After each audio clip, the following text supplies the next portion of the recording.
Bonsoir. Aujourd'hui, c'est dimanche 25 juin. Attentat dans un centre commercial de Bogota. 9 personnes arrêtées. Ces individus sont soupçonnés d'être impliqués dans l'attentat à la bombe qui a tué 3 personnes, dont une Française le 17 juin. Une 9e personne a été interpellée dimanche 25 juin en Colombie pour son implication présumée dans l'attentat qui a tué, il y a une semaine, 3 personnes, dont une Française, dans un centre commercial de Bogota. 8 suspects, 4 hommes et 4 femmes, soupçonnés d'appartenir au groupuscule extrémiste Mouvement révolutionnaire du peuple, MRP, ayant été arrêtés à la veille à Bogota et à Espinal, dans le département de Tolima, centre. Selon les autorités, ces arrestations ont pu avoir lieu grâce aux images des caméras de surveillance dans le centre commercial Andino, où s'était produit l'attentat à la bombe. Le ministre de la Défense colombien a félicité la police et la parquet pour la capture de 8 responsables présumés des actes de terrorisme de Bogota. Les suspects ont été transférés dimanche vers des tribunaux où les parquets comptent demander leur détention préventive. À leur arrivée au tribunal, certains ont clamé leur innocence. C'est dans un montage judiciaire avant l'élection présidentielle de 2018 pour que les mêmes continuant de gagner et que les autres perdent, comme toujours, a déclaré aux journalistes une des suspects. Les MRP est un groupe school extrémiste qui est passé à l'action armée en août 2016, quand les autorités lui ont attribué des attentats à la bombe de faible puissance contre des banques de Bogota. Une attaque répudiée par les 2 guerrilles historiques. L'explosion dans les toilettes du centre commercial du 17 juin avait tué 3 femmes de 23, 31 et 41 ans et fait 8 blessés. La Française de 23 ans, décédée dans l'attentat, travaillant à Bogota comme bénévole pour la ONG, Projeté sans frontières, qui s'occupe des jeunes déplacés à cause de la violence. Dans ce pays déchiré par un conflit armé long d'un demi-siècle, sa mère, en visite dans le pays, avait également été blessée dans l'explosion. Cette attaque non revendiquée et inhabituelle ces dernières années dans la capitale avait causé un choc en Colombie.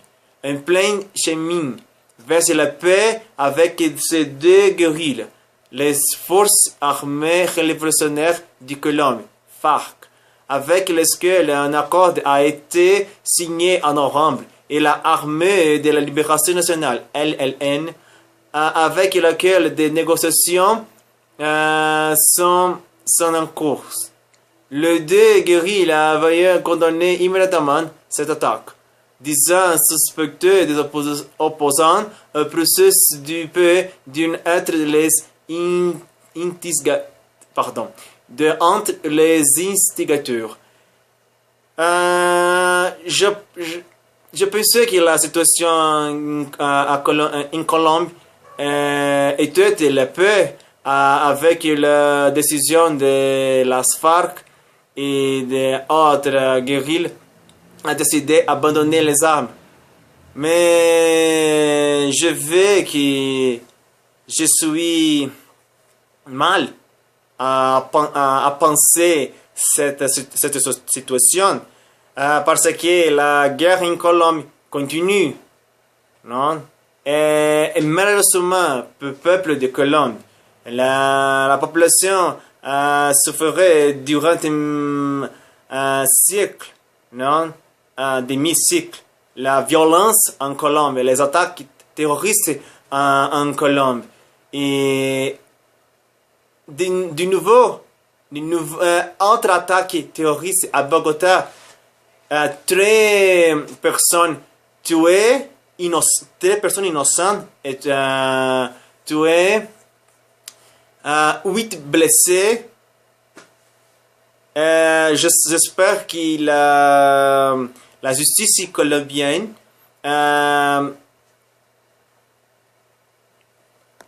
condamne les personnes après cet terrible attentat. Je suis désolé pour les familles, pour la violence en Colombe. À mes amis de Colombe, je vais dire en espagnol. A mis amigos de Colombia, lo siento por ese terrible atentado. Yo espero que la justicia colombiana juzgue y castigue con la fuerza de la ley a esas personas que han cometido un acto terrible, porque no se justifica la muerte de 3 personas inocentes después de medio siglo que las FARC ha aterrorizado toda Colombia, ha hecho terribles atentados terroristas. Y cuando yo pienso que la paz ha regresado, o mejor, ha llegado finalmente a Colombia, leo que no es bien así. Que hace una semana un atentado terrorista en Bogotá ha causado la muerte de 3 personas inocentes y 8 personas se quedaron heridas. Es muy triste ver una nota como esta y yo espero profundamente que los responsables pasen todos sus años de vida en la cárcel, porque no justifica un atentado así en cualquier lugar del mundo. Hermanos colombianos, hermanos de Bogotá y las familias involucradas, envío mi solidaridad.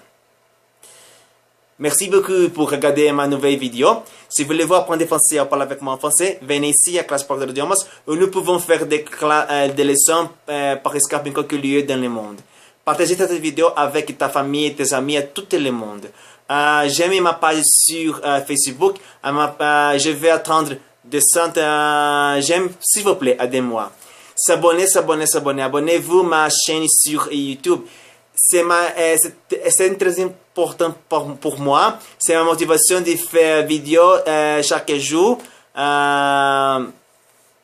S'il vous plaît, aidez-moi, abonnez-vous à ma chaîne sur YouTube. À ma chaîne sur YouTube, vous pouvez trouver d'autres vidéos en autres langues. Anglais, portugais, brésilien, espagnol, italien et français aussi. C'est intéressant nouvelles que j'ai cherché, que j'ai trouvé, que j'ai lu, que j'ai donné mon opinion.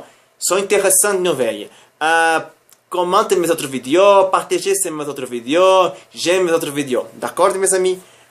Si voulez-vous parler avec moi directement de quelques thèmes, envoyez-moi un message par WhatsApp. Ici, mon numéro de WhatsApp. Sera un grand plaisir de recevoir votre message. D'accord? Merci beaucoup à tout le monde. Bon dimanche soir, dimanche nuit, au lundi, bonne semaine. Si vous êtes regardé cette vidéo en ce moment. Merci beaucoup, mes amis. Salut à mes amis de France. Salut France, vive la France. Du Canada, de Guinée équatoriale, Sénégal, Gabon, Nouvelle-Calédonie, Polynésie française, Guinée française, à Haïti, à tous les pays où parlent français dans le monde. Merci beaucoup, mes amis. À demain avec autre nouvelle intéressante. Au revoir, à bientôt.